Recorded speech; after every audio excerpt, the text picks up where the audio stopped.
Bismillahirrahmanirrahim. Assalamualaikum warahmatullahi wabarakatuh. Alhamdulillahi rabbil alamin, wassalatu wassalamu ala nabiyyina Muhammadin wa ala alihi wa ashabihi wa man tabi'ahum bi ihsanin ila yaumiddin.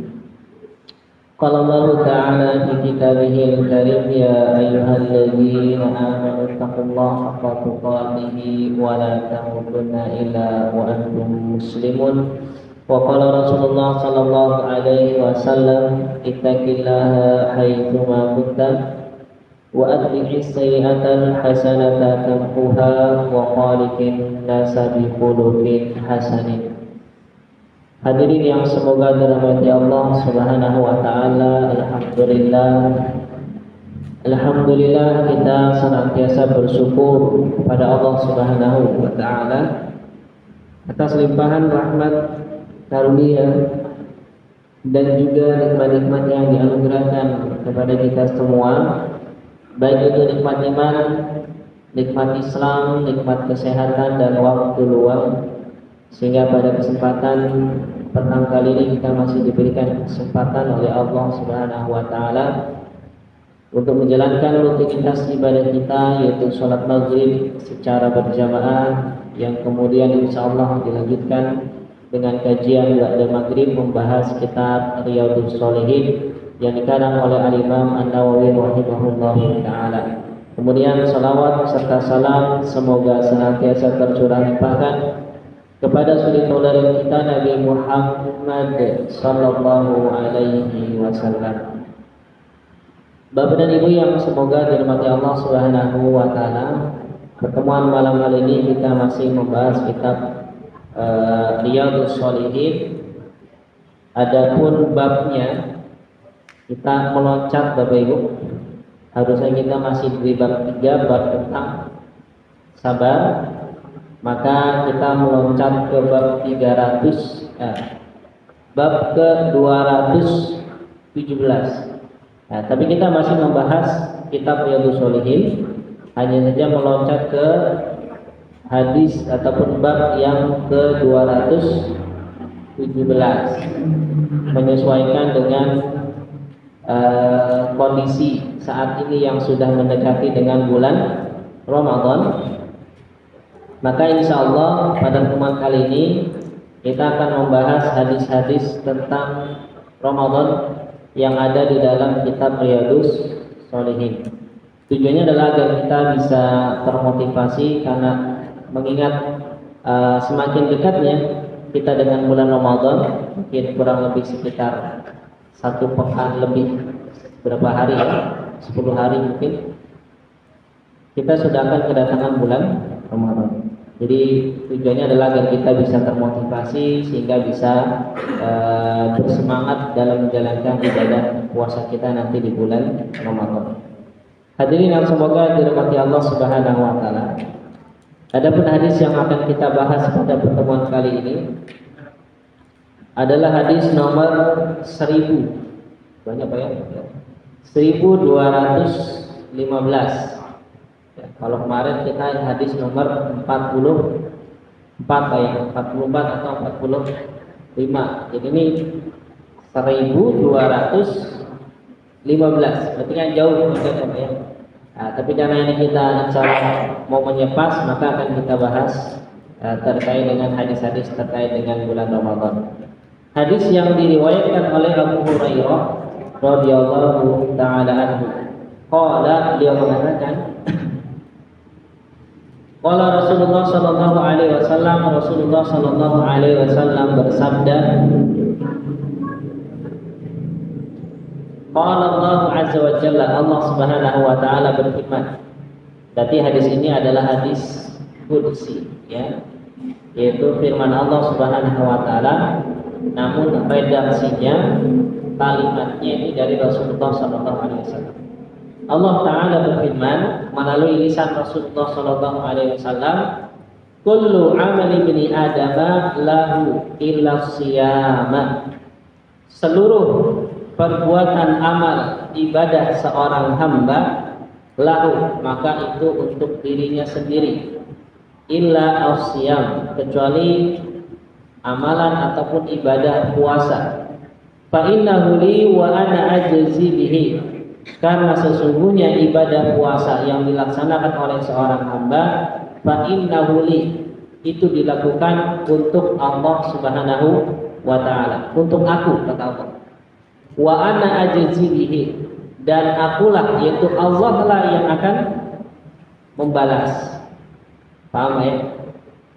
Jadi kata Allah, manusia itu kalau beramal, dia amalnya untuk hamba itu sendiri, kecuali puasa. Kalau puasa untuk aku, kata Allah, akulah nanti yang akan membalas. Jadi malaikat itu nyatetnya nggak tahu nih berapa kadarnya. Ya, karena sudah disampaikan nanti aku yang akan membalas.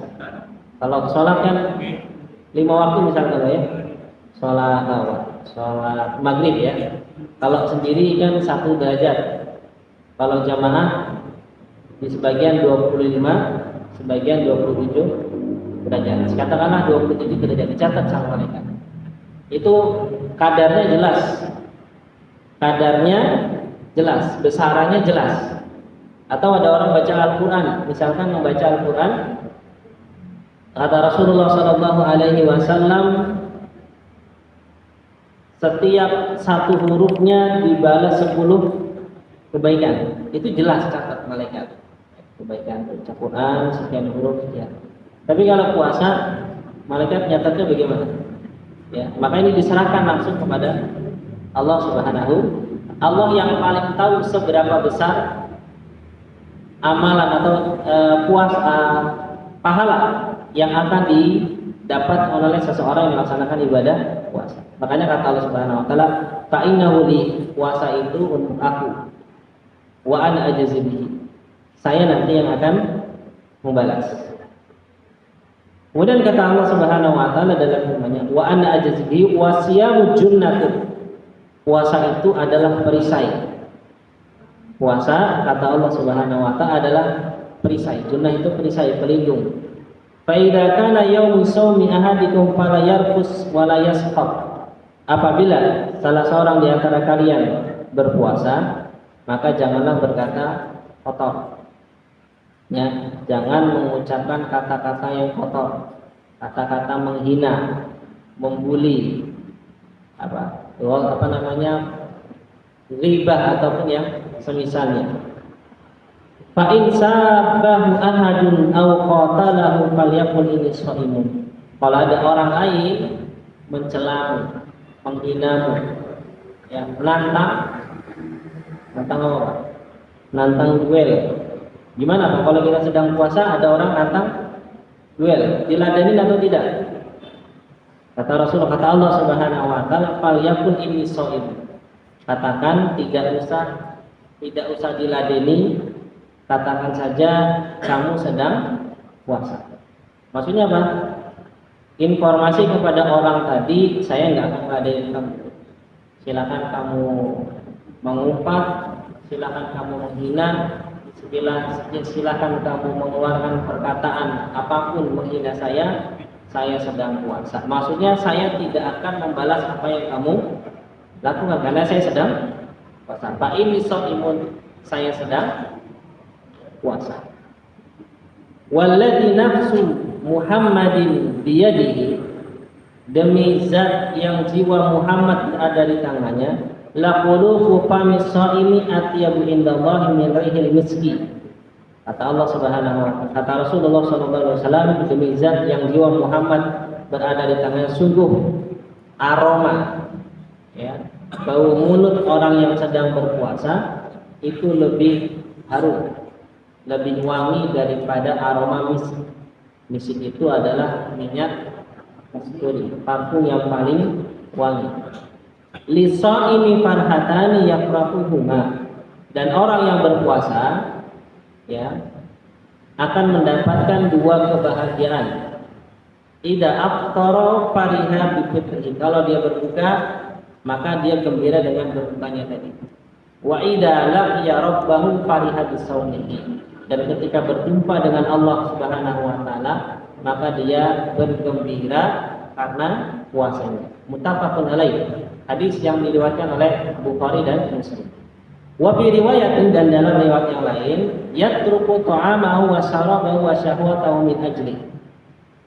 Ketika Allah Subhanahu wa taala berfirman, ya, setiap amalan seorang manusia itu akan fa innahu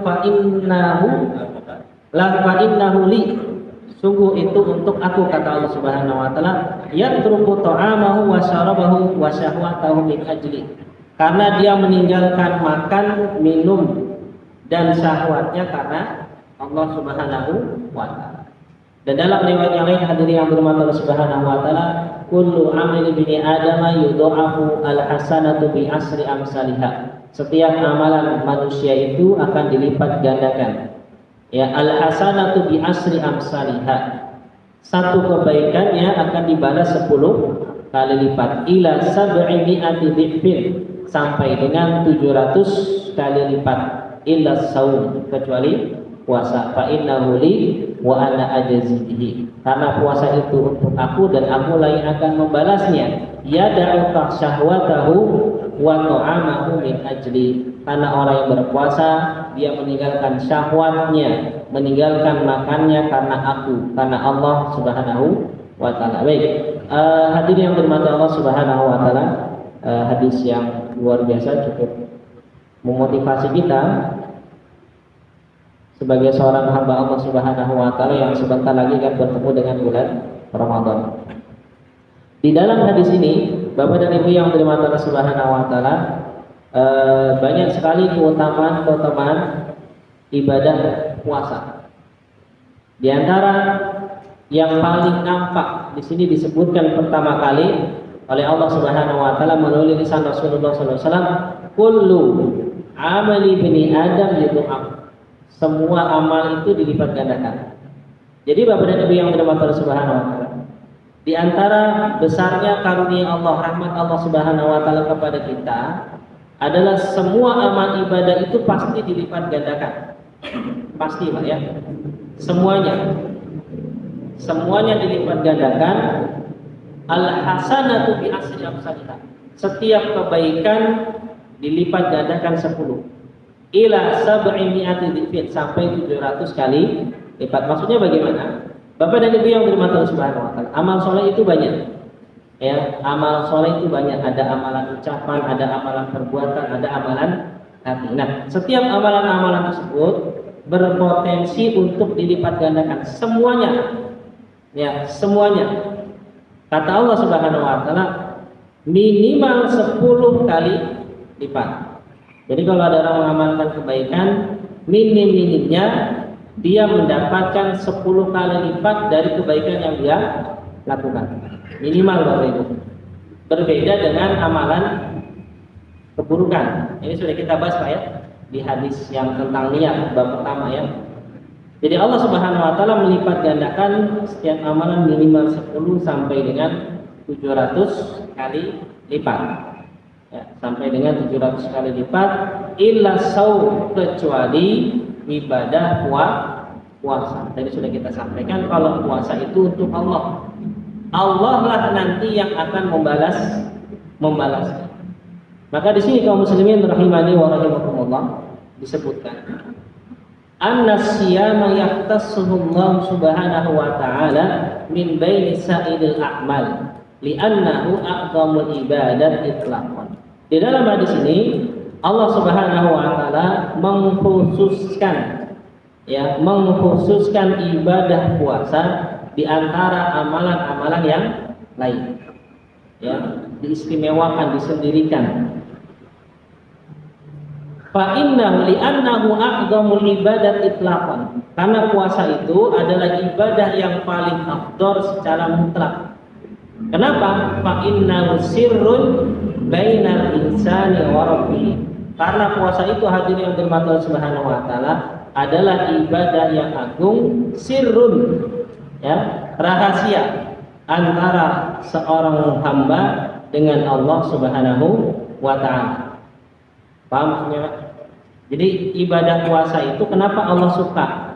mencintai orang-orang yang melaksanakan ibadah puasa, mengistimewakan ibadah puasa, karena ibadah puasa ini adalah ibadah rahasia antara seorang hamba dengan Allah. Maksudnya rahasia bagaimana?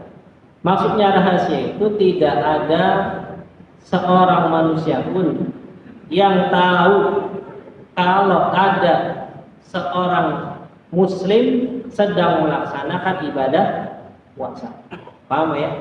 Kalau sholat kita tahu gerakannya, kan ada ruku, ada sujud, takbiratul ihram.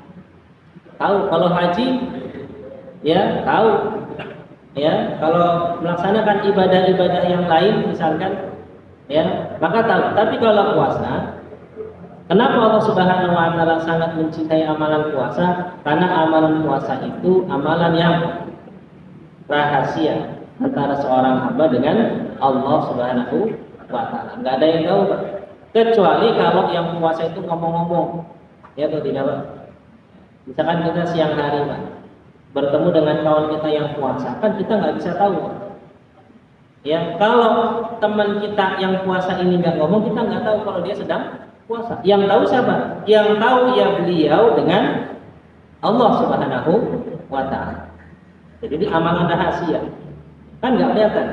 Apa ciri-ciri orang yang puasa? Nggak ada. Lemes belum tentu. Banyak orang yang puasa tapi tetap prima.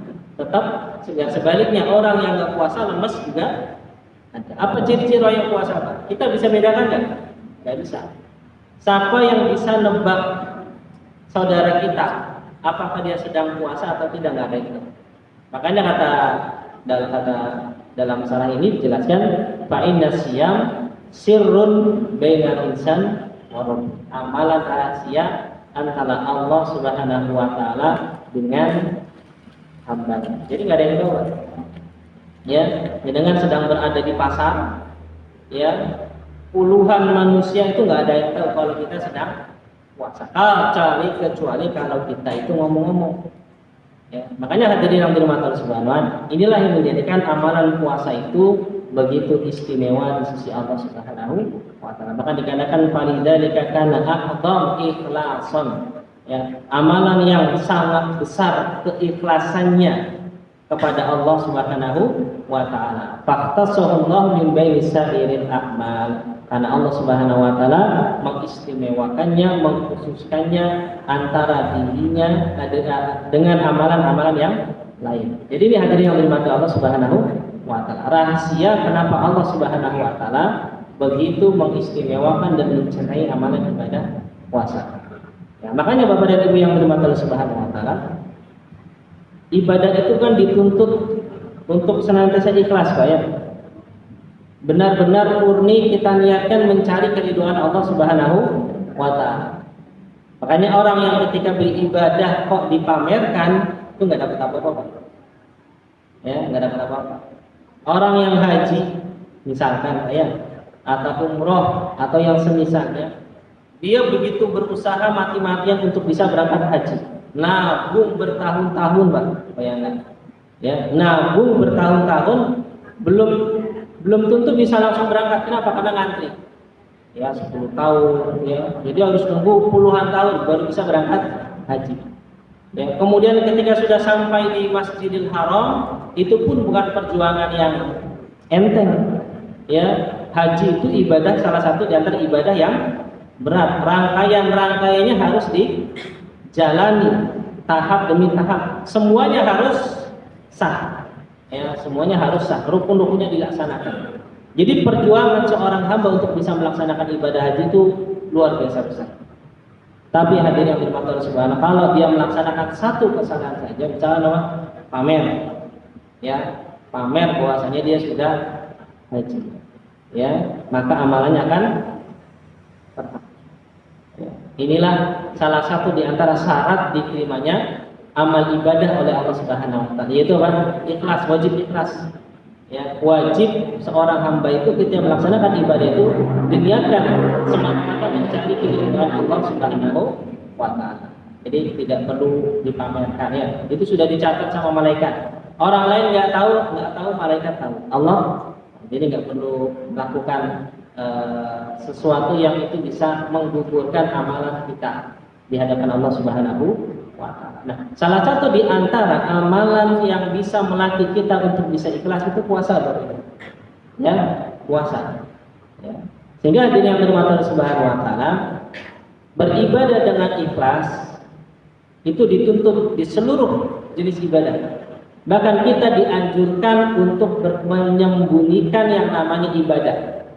Ya kan, salah satu di antara 7 orang yang akan mendapatkan naungan pada hari kiamat, orang yang sedekah tangan kanan, tangan kirinya Allah. Tangan kiri nggak tahu. Ya. Ini kan analogi ikhlas. Ya. Tangan kanan sedekah, tangan kiri tidak tahu. Maksudnya bagaimana? Para ulama menjelaskan kenapa kok diibaratkan dengan tangan kanan dan tangan kiri. Hadirin yang dirahmati Allah Subhanahu wa taala, karena tangan kanan dengan tangan kiri ini diibaratkan dengan keikhlasan tadi, kenapa? Karena kedekatannya dan kebersamaannya. Tangan kanan sama tangan kiri kan nggak sampai 1 meter, Pak, jaraknya. Ya, Pak ya. Sejauh pundak. Ya atau tidak? Sejauh pundak, dekat. Ya, kemudian kemana-mana senantiasa bersama. Ya Bapak Ibu, kalau kemana-mana pasti kalau pakai tangan kanan, tangan kiri di bawah nggak Pak? Di bawah, Pak ya. Kita masuk ke mall, masuk kantor, ya suatu saat kebelet masuk kamar mandi, tangan kanan kita masuk, tangan kiri ditinggal di luar apa dibawa masuk? Dibawa masuk. Kalau tidur kita bawa tangan kanan sama tangan kiri. Kemana-mana kita bawa. Artinya apa? Sesuatu yang sangat dekat dan selalu bersama saja. Kalau bisa ketika yang satu beramal, yang satu tidak tahu. Tapi harus ikhlas. Ya, harus ikhlas. Tangan kanan sedekah, tangan kiri tidak tahu. Itu kan luar biasa. Kalau kita praktekkan dalam contoh sehari-hari itu bagaimana hadirin mendapatkan sesuatu yang sangat dekat dan selalu bersama. Kalau kira-kira apa? Suami dan istri. Ya. Suami dan istri adalah analogi yang mungkin kurang lebih mirip dengan tangan kanan dan tangan kiri. Coba bayangkan, jangankan teman kita, jangankan orang lain. Kalau kita sedekah saja, kalau bisa istri tidak tahu. Ya. Kalau bisa istri tidak tahu. Kalau kita ini adalah orang yang rajin sedekah, kan luar biasa. Kalau ada seorang suami rajin sedekah, nyumbang panti asuhan, nyumbang panti sosial, nyumbang bencana, bahkan mungkin gajinya sebagian sudah dibagi ya, sudah disisihkan misalkan sekian persen untuk kepentingan dakwah misalkan, kelas ataupun yang semisalnya, istrinya nggak tahu. Ini kan luar biasa. Jadi benar-benar hanya dia dan Allah Subhanahu wa taala yang tahu. Susah Pak. Ya, ini sulit. Nah, latihannya lewat mana Pak? Lewat puasa. Karena kalau kita puasa, orang lain tidak tahu. Makanya ada salah seorang ulama yang ini saya namanya lupa. Tapi beliau ini melaksanakan ibadah puasa selama 40 tahun, keluarganya nggak ada yang tahu. Ya, ada seorang ulama, orang soleh ini melaksanakan ibadah puasa sunnah tentunya ya, puasa sunnah bukan puasa wajib. Kalau puasa wajib kan ya kita semua harus melaksanakan. Ini puasa sunnah, puasa selama 40 tahun, tapi keluarganya gak ada yang tahu. Ya, apalagi temannya. Kok bisa seperti itu? Hadirin yang subhanahu wa ta'ala.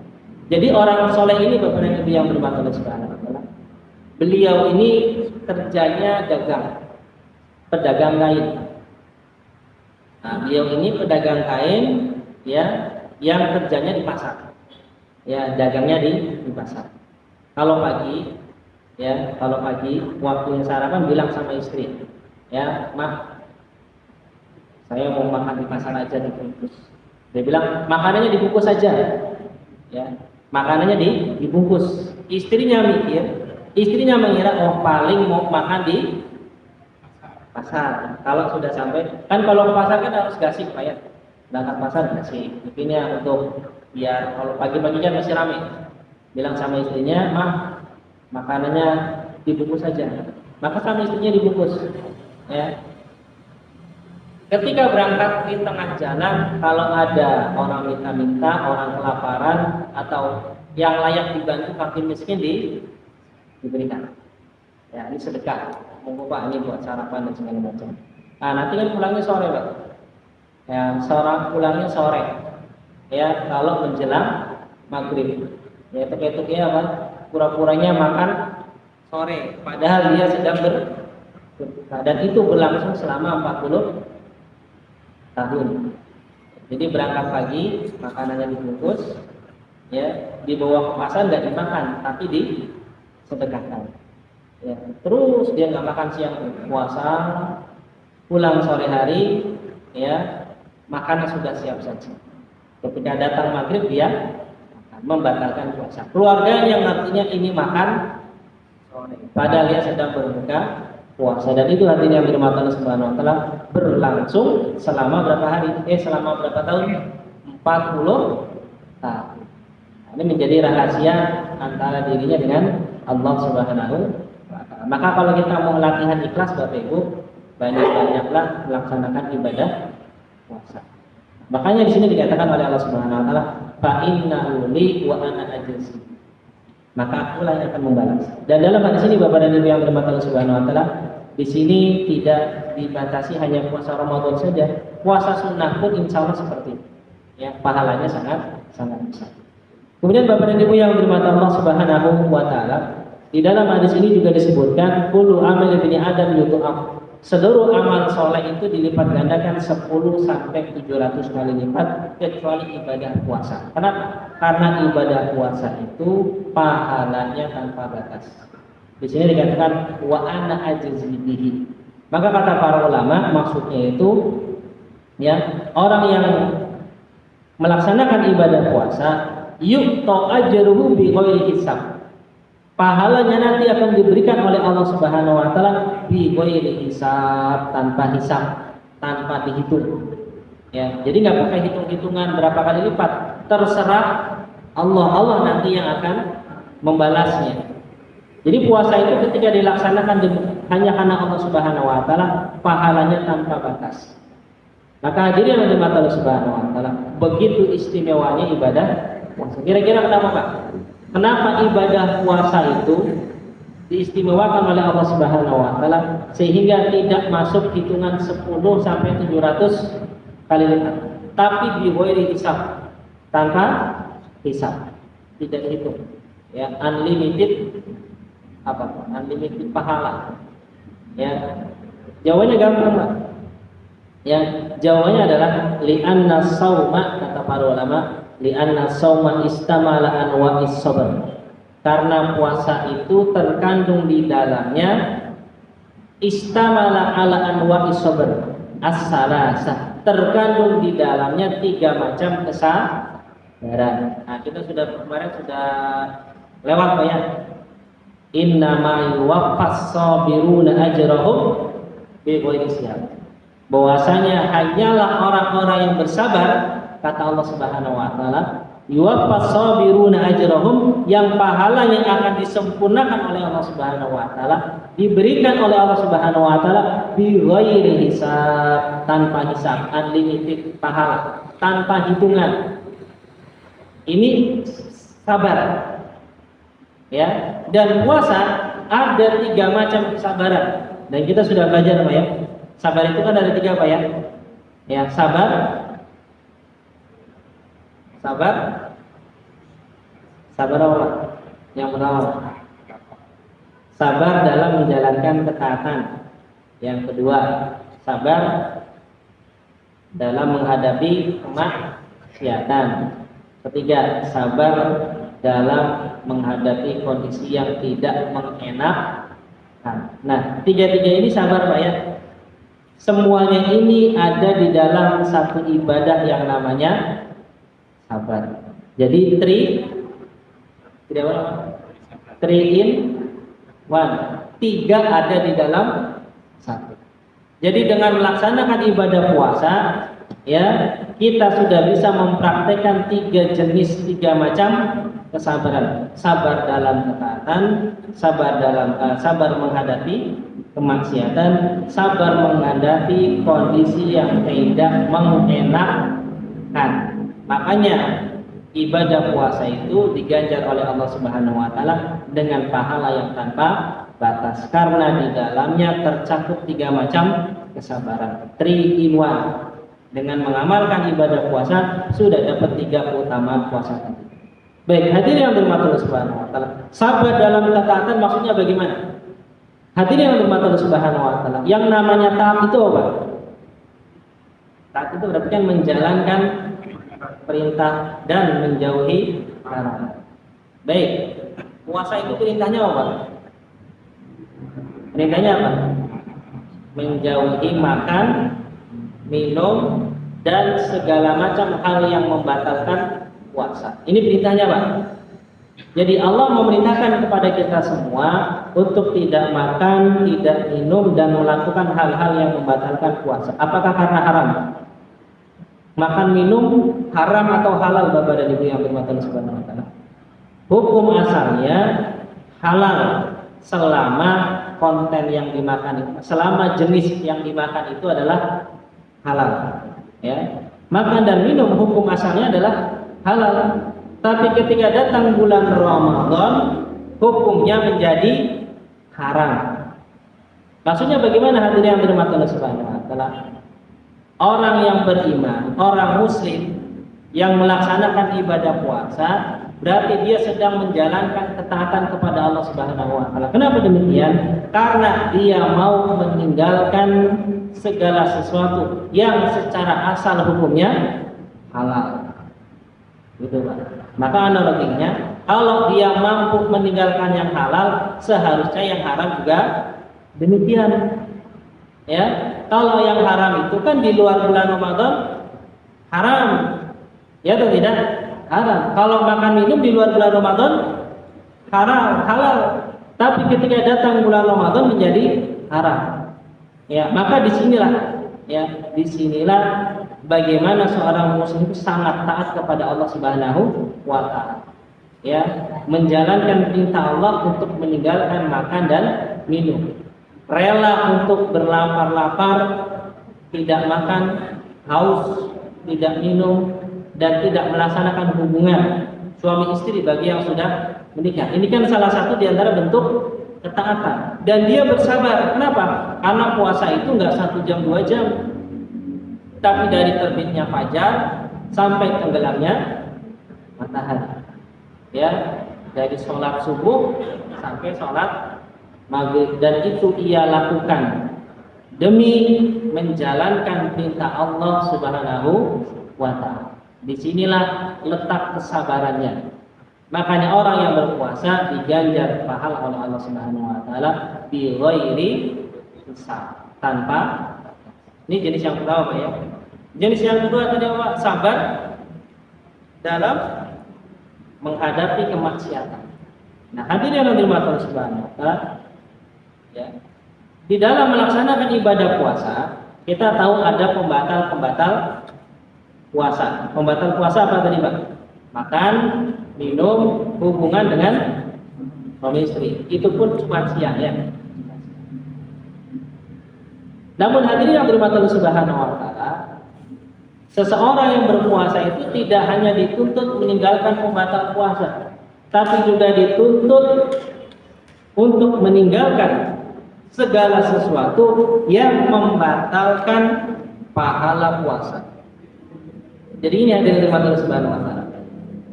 Bisa jadi seorang itu melaksanakan ibadah puasa dan puasanya sah selama dia tidak melakukan pembatal puasa, maka kita katakan ibadah puasanya sah.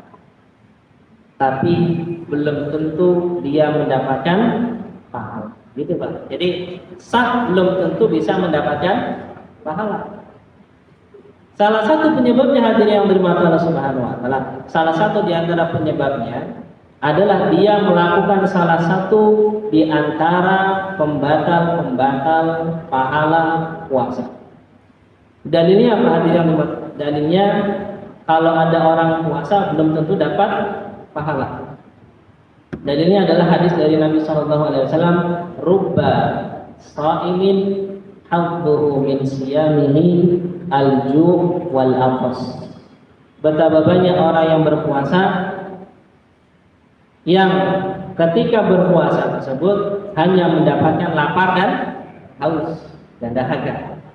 Ya, jadi nggak dapat pahala.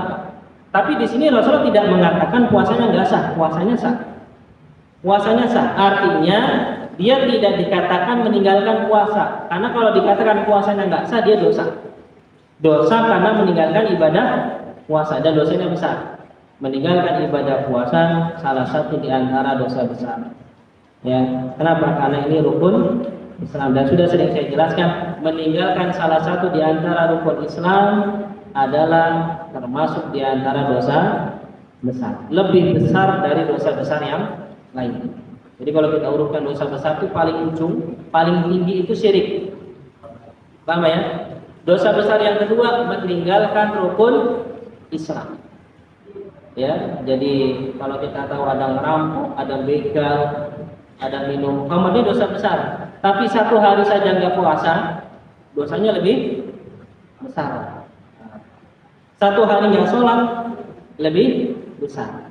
Mampu haji tapi kok nggak haji, sedangkan liburannya ke Eropa, dosanya besar. Punya uang 100 juta tapi tidak bayar zakat, dosa besar. Lebih besar dari dosa tadi. Kenapa? Karena meninggalkan rukun Islam. Nah, orang yang berpuasa selama dia meninggalkan pembatal-pembatal puasa, ya, maka kita katakan puasanya sah dan dia tidak berdosa karena membatalkan puasa, tidak. Karena dia puasanya tidak batal. Tapi kalau dia melakukan salah satu di antara pembatal pahala puasa, jadi puasanya cuma dapat lapar dan haus. Bahkan Rasulullah mengatakan rubba shaimin, betapa banyak orang yang berpuasa hanya mendapatkan lapar dan haus. Artinya apa? Dia nggak dapat pahala, ya, tidak mendapatkan puasa. Dari lain, man lam yada qaula zur wal amala bihi falaysa lillahi hajatun fi an yada ta'amahu wa sarabahu. Barang siapa yang tidak meninggalkan perkataan zur ya perkataan jorok, perkataan saru, perkataan kasar, perkataan yang menghina, wal amala bihi, dan amalan-amalannya, falaisa lillahi hajatun, Allah tidak butuh dengan puasa orang tersebut. Jadi walaupun dia meninggalkan makan dan minum, tapi tidak meninggalkan ucapan-ucapan yang jorok, ucapan-ucapan yang saru, yang kasar, menghina orang lain, Allah nggak butuh puasa orang tadi. Artinya apa? Allah tidak sudi menerima ibadah puasa orang tersebut kalau dia puasa tapi tidak meninggalkan perkataan-perkataan yang tidak bermanfaat. Artinya apa? Dia berpuasa cuma dapat lapar dan haga dan haus tadi. Maka hadirin yang dirahmati Allah Subhanahu wa taala, maka di dalam hadis ini, di dalam bahasan kita tadi, orang yang sedang berpuasa berarti dia sabar dalam ketaatan, sabar dalam kemaksiatan. Karena kalau dia melaksanakan kemaksiatan, misalkan tadi ghibah, ngomongi orang, ya, berarti dia tidak mendapatkan pahala puasa. Kesabaran yang ketiga, hadirin yang dirahmati Allah Subhanahu wa taala, as-sabru ala aqdarillah, bersabar dalam menghadapi kondisi yang tidak enak. Puasa enak atau enggak? Enggak enak ya, enggak enak. Apalagi lagi puasa panas gitu kan. Enggak enak. Ya jujur saja saya katakan puasa itu yang enggak enak, lemes. Karena di mana-mana yang namanya puasa itu pasti lemes, pasti haus. Ya, enak puasa apa enak enggak puasa, Pak? Enak enggak puasa. Ya, yang pagi-pagi bisa ngopi biasanya sama mendoan ya. Ini nggak bisa ngopi. Biasanya pulang kerja, apalagi cuaca sedang panas ini, Pak, enaknya apa, Pak? Tuku es teh, ya, beli es teh untuk segar-segar. Ini ketika datang bulan puasa nggak boleh. Hausnya kayak apa, laparnya kayak apa, nggak boleh makan, nggak boleh minum. Ini kan kondisi yang nggak enak, Pak. Kondisi yang enak atau nggak enak? Gak enak. Tapi kalau kita bersabar, ya menahan sampai ya nggak lama, sampai terbitnya sampai tenggelamnya matahari, ya maka kita mendapatkan salah satu di antara keutamaan ibadah sabar, yaitu puasa yang pahala yang tanpa batas. Nah, inilah sebabnya hadirin yang dirahmati Allah Subhanahu. Kenapa Allah mengatakan setiap amalan Bani Adam dilipat gandakan 10 sampai 100 sampai 700 kali lipat kecuali puasa. Fa innahu li wa ana ajzi. Karena puasa itu untuk aku dan akulah nanti yang akan membalas. Nah, ini yang dirahmati Allah Subhanahu wa taala. Ini merupakan salah satu di antara keutamaan. Kemudian saya lanjut sedikit lagi, Pak. Ya, saya lanjut sedikit lagi. Di dalam hadis ini dikatakan juga anna lis-shaimi farhatain. Orang yang berpuasa akan mendapatkan dua kebahagiaan. Al-farhatul ula 'inda fitrihi. Kebahagiaan, kesenangan yang pertama ketika berbuka. Ya. Idza aftara farahun bi fitrihi. Jadi orang yang berpuasa itu akan mendapatkan dua kebahagiaan. Farhun bi fitrihi min wajhin. Dari dua sisi. Yang pertama, annahu adda fariidatan fi faraidillah. Kesenangan yang pertama, Bapak dan Ibu yang dirahmati Allah Subhanahu wa taala, karena dia baru saja melaksanakan kewajiban di antara kewajiban-kewajiban yang Allah Subhanahu wa taala berikan kepada seorang hamba. Wa an'amallahu biha, dan Allah berikan nikmat atasnya. Wa kam min insanin fil maqabir yatamanna an yasuma yawman wahidan fala yakun lahu. Betapa banyak seseorang yang sudah berada di dalam kubur, mereka berharap untuk bisa melaksanakan ibadah puasa walaupun satu hari saja, tapi mereka tidak mampu. Maksudnya apa? Tidak dirahmati Allah Subhanahu wa taala. Kalau orang yang berada di dalam kubur ditanya, ya, misal Pak ditanya, Pak jenengan kalau dihidupkan satu hari ingin melaksanakan ibadah apa?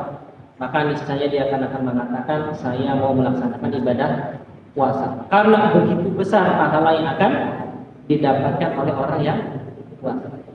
Ya, begitu besar pahala yang bisa didapatkan oleh orang yang berpuasa. Satu hari saja, bahkan satu hari saja seseorang yang berpuasa, ma min 'abdin yasumu yawman fi sabilillah.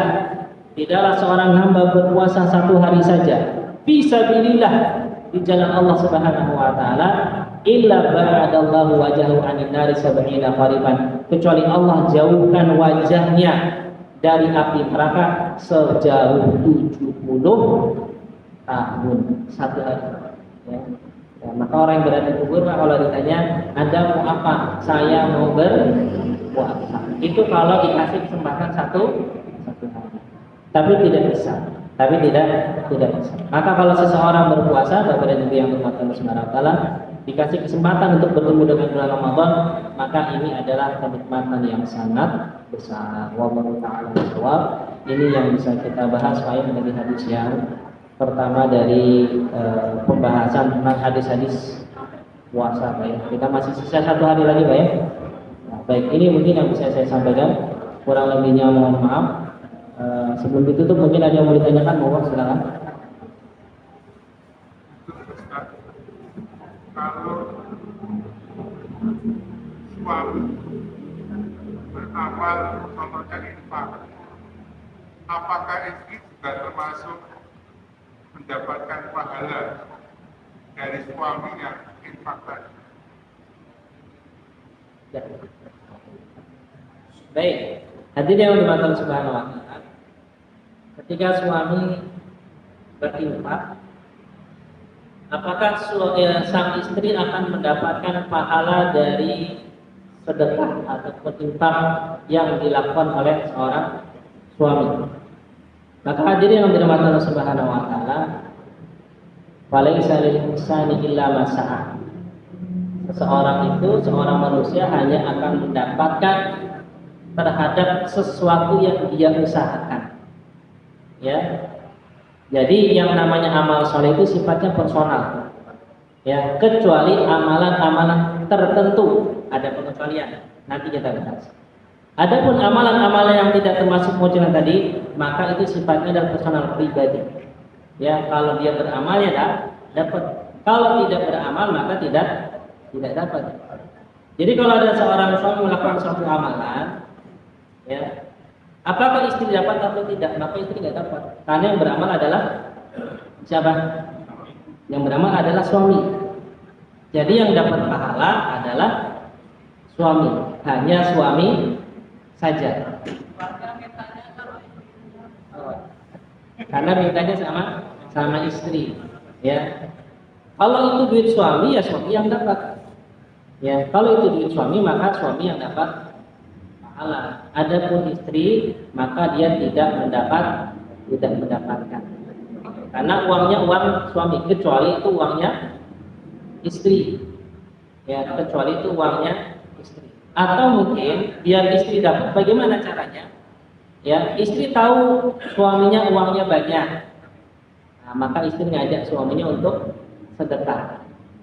Ya enggak? Ngajak, Pak, itu masjid lagi mau bangun. Ya, kemarin kayaknya Papa kemarin gajinya naik, atau lagi punya uang enggak? Ayo kita sedekah 500.000 atau sesanggupnya. Ya, kalau istri yang ngajak, walaupun itu uang suami, istri dapat, suami dapat, istri juga dapat. Ya, bahkan pahalanya sama karena dia ngajak kepada kebaikan. Tapi kalau tadi sifatnya personal, ya suami yang mengamalkan, maka tidak dapat istrinya. Ya, istrinya tidak dapat, kecuali itu uangnya istri dan istri ridho, maka itu dapat. Nah, ada nggak amalan yang diamalkan oleh orang lain tapi dia dapat? Ada. Contohnya untuk orang yang sudah meninggal, sedekah untuk orang yang sudah meninggal, dapat atau tidak dapat? Dapat. Ya, kita sedekah wakaf untuk orang tua kita yang sudah meninggal, dapat atau tidak? Pahalanya dapat. Ya, boleh. Yang diperselisihkan itu bacaan Al-Quran. Ya, makanya saudara-saudari di kalangan itu suka ngirim bacaan Al-Quran. Ya, pada asalnya itu sebenarnya bukan Al-Fatihah, Pak. Bacaan Al-Quran saja itu menurut teman-teman MU itu sampai. Cuman kan nggak mungkin Al-Baqarah ya, Pak ya. Ila hadratin Al-Baqarah. Mungkin nggak, Pak? Kan kepanjangan. Maka dicari surat yang pendek dan yang terbaik. Dan surat Al-Fatihah itu adalah Ummul Quran atau Ummul Kitab. Maka dicari yang paling ringkas, Al-Fatihah. Menurut teman-teman itu sampai. Ya, tapi kalau terjemah Muhammadiyah itu tidak sampai. Makanya di Muhammadiyah tidak ada kirim Al-Fatihah, karena nggak sampai. Dan ini pendapatnya mazhab Syafi'i. Ya. Padahal teman-teman NU mazhabnya apa? Syafi'i. Kalau yang utama itu nggak sampai. Baik. Ini artinya yang dimaksud sebab. Jadi tidak. Maaf, Pak. Jadi kadang-kadang ada orang yang memberi ke musola, Pak, ini tolong dipasang di musola atau karpet. Oh, dimilikan. Kakekku dulu. Jadi bingung, Pak penerima bingung. Daripada bingung ya udahlah kita terima aja gitu. Tapi nggak paham boleh apa tidak. Maksudnya untuk kakeknya. Ini boleh. Kalau sedekah, ulama semua sepakat boleh. Nggak ada beda pendapat. Yang beda pendapat itu tadi bacaan Al-Quran. Ini semua dapat. NU Muhammadiyah sama, Pak. Sama. Kita sedekah, niatkan. Bahkan gak usah diucapkan. Ibadah itu kan intinya diniat. Gak usah bilang, Pak. Gak usah bilang ini atas nama orang tua. Bilang saja ini ada sedekah.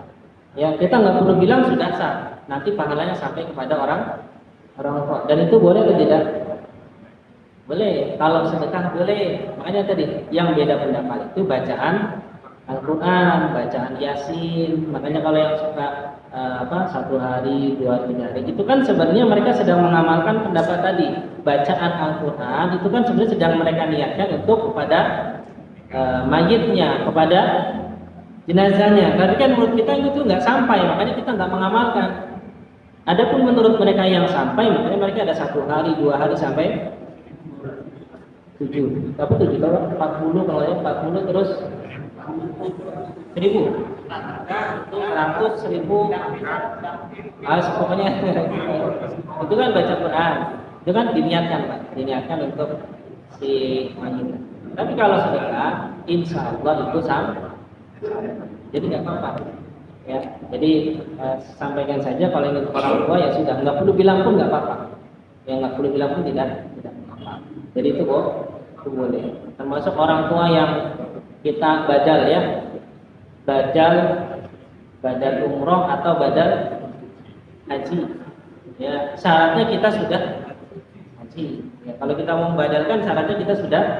Kalau kita belum nggak boleh. Kalau kita mau ini ya paling nyuruh orang lain. Kayak saya punya teman di mana? Di Mekah, dia suka badal ya. Dia ini sekitar 2 juta kalau nggak salah.